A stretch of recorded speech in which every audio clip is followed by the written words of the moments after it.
pessoal, esse é o Biocast do primeiro ano do curso de Redes de Computadores do Instituto Federal do Amapá. Nosso grupo é composto por mim, Christian, Geraldo, Graziele, Jamile, Júlia Vieira, Lucas Neto, Manuela e Suliane. E é com grande entusiasmo que nós apresentamos nosso trabalho sobre tecido epitelial. Nesse trabalho, exploraremos a estrutura, funções e importância do tecido epitelial no corpo humano, destacando como esse tecido essencial nos protege e nos conecta ao nosso ambiente. Qual a principal função do tecido epitelial no corpo humano? O tecido epitelial tem várias funções essenciais no corpo humano, mas a principal é a proteção. Ele forma uma barreira que reveste todas as superfícies do corpo, tanto externa quanto interna, como a pele, as cavidades e os órgãos. Isso ajuda a proteger o corpo contra danos físicos, perda de água e a invasão de micro-organismos. Além disso, o tecido epitelial também desempenha papéis importantes na absorção, secreção e sensação. Como os tecidos epiteliais são classificados de acordo com sua forma e o número de camadas? Eles são classificados em duas categorias principais: a forma das células e o número de camadas. Na forma das células, nós temos o epitélio pavimentoso, que são células achatadas, como ladrilhos, o epitélio cúbico, que são células em forma de cubo, e o epitélio cilíndrico, que são células alongadas, parecidas com colunas. No número de camadas, nós temos o epitélio simples, que é uma única camada de células, o epitélio estratificado, que são várias camadas de células, e o epitélio pseudoestratificado, que parece ter várias camadas, mas na verdade é uma única camada com células de diferentes alturas. Quais são as diferenças entre epitélio simples e estratificado? O epitélio simples consiste de uma única camada de células, sendo ideal para funções de absorção, secreção e troca de substâncias. É comum em locais como alvéolos pulmonares e o revestimento dos vasos sanguíneos. O epitélio estratificado, por outro lado, possui várias camadas de células, proporcionando uma proteção extra contra desgaste e atrito. É encontrado principalmente na pele, onde as camadas superiores podem se destacar sem comprometer as células mais profundas.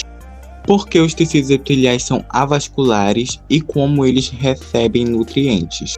Os tecidos epiteliais são avasculares, o que significa que não possuem vasos sanguíneos. Isso é porque eles são compostos de células que se encaixam bem juntas, criando uma barreira eficiente para proteção e outras funções.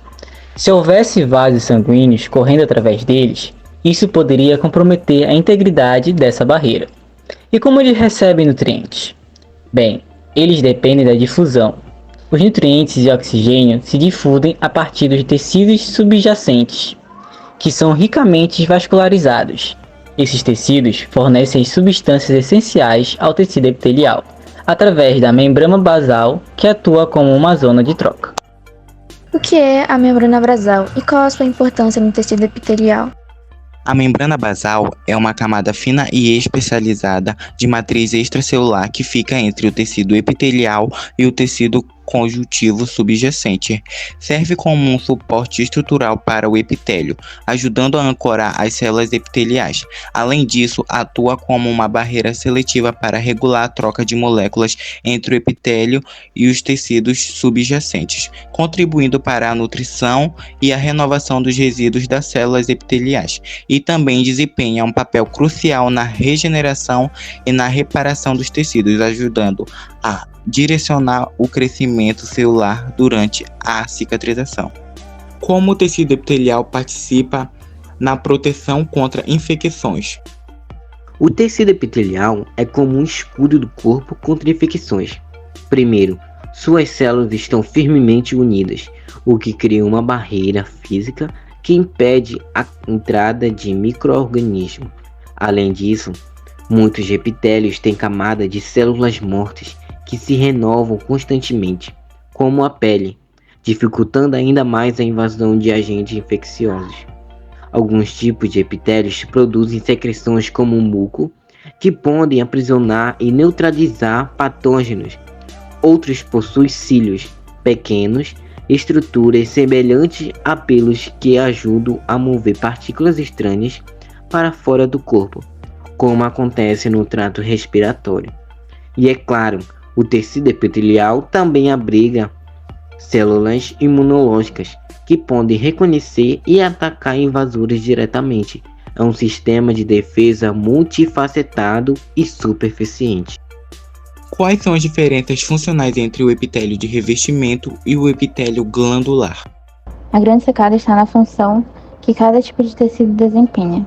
Epitélio de revestimento. Esse tipo de epitélio cobre superfícies e reveste cavidades internas, funcionando principalmente como uma barreira física contra danos mecânicos, perda de água e invasão de micro-organismos. Exemplos incluem a pele e o revestimento dos intestinos. Epitélio glandular. Esse tipo de epitélio é especializado na secreção de substâncias. As glândulas podem ser endócrinas, liberando hormônios diretamente na corrente sanguínea, ou exócrinas, liberando secreções em superfícies ou cavidades. As glândulas salivares e as glândulas sudoríparas são exemplos de glândulas exócrinas. Basicamente, enquanto um protege cobre, o outro produz e libera substâncias essenciais. Como ocorre a regeneração dos tecidos epiteliais danificados? Os tecidos epiteliais têm uma incrível capacidade de regeneração, devido à presença de células-troncos localizadas na base do epitélio, perto da membrana basal. Quando o tecido é danificado, essas células-tronco são ativadas para dividir e diferenciar em novos tipos de células epiteliais. Primeiro, as células-troncos se dividem para substituir as células mortas ou danificadas.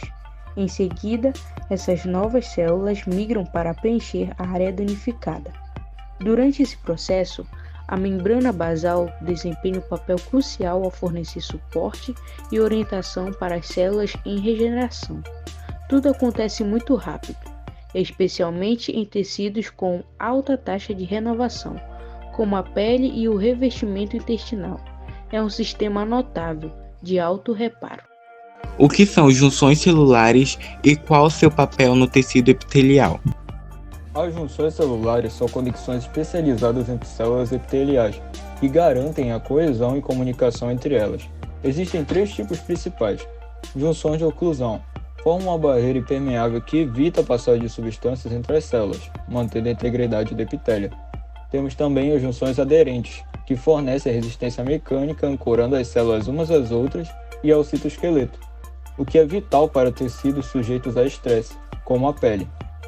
E temos também as junções comunicantes, que permitem a troca direta de íons e pequenas moléculas entre células, essencial para a coordenação de atividades celulares.